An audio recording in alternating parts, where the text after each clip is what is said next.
ام المومنین حضرت عائشہ رضی اللہ تعالی عنہا فرماتی ہیں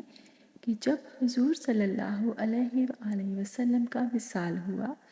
اور حضور میرے حجرے میں دفن ہوئے تو جب میں حضور کی قبر انور پر جاتی تو معمولی سی چادر اوڑھ کر چلی جاتی،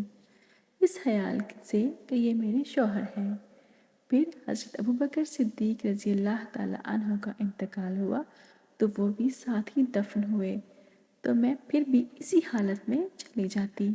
اور سوچتی کہ ایک میرا شوہر ہے اور دوسرا میرا والد۔ بی بی فرماتی ہیں کہ پھر حضرت عمر رضی اللہ تعالی عنہ کا انتقال ہوا اور وہ بھی ساتھ ہی مدفون ہوئے،